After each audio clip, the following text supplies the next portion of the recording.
दोपहर 2 बजे आपको टेस्ट पेपर उपलब्ध होगा। आप इसके क्वेश्चन चाहें तो लिख लें या वीडियो देखते हुए, जैसे भी हो आप 3 घंटे के अंदर इन प्रश्नों का उत्तर लिखिएगा और हमारे टेलीग्राम चैनल पर पोस्ट कर दीजिएगा।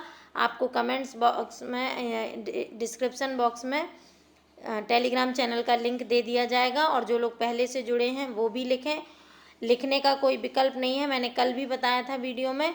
तो आइए आज का टेस्ट पेपर देखते हैं।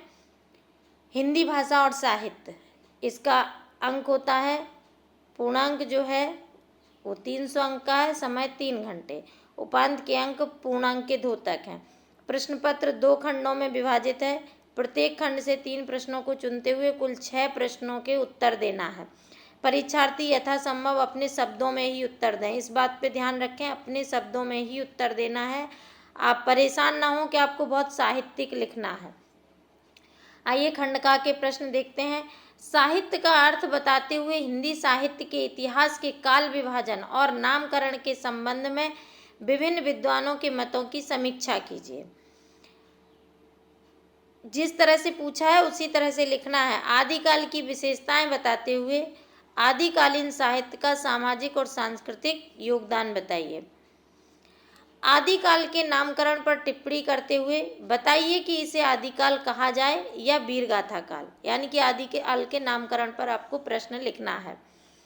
अगला प्रश्न है, भक्ति काल हिंदी साहित्य का स्वर्ण युग है, क्या आप इस बात से सहमत हैं? तर्क प्रस्तुत कीजिए।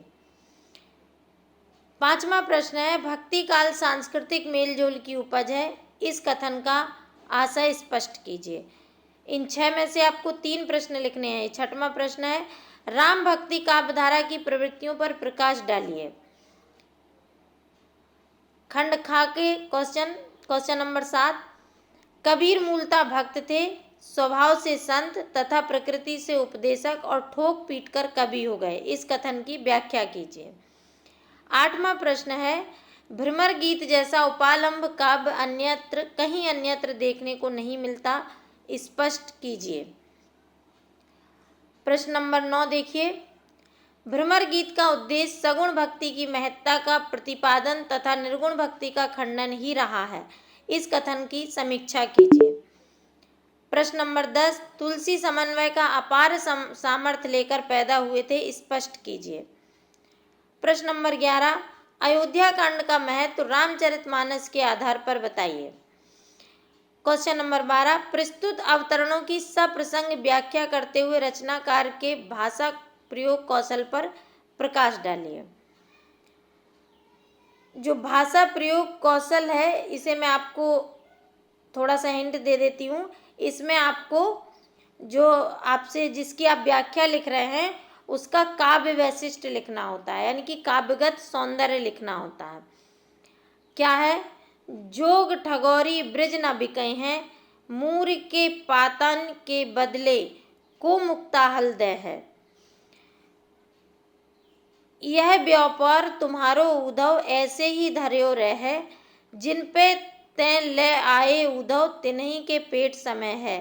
दाख छाड़ के कटुक निबौरी को अपने मुख दे है, गुण कर मोह सूर सांवरे को निर्गुण निर्वय है।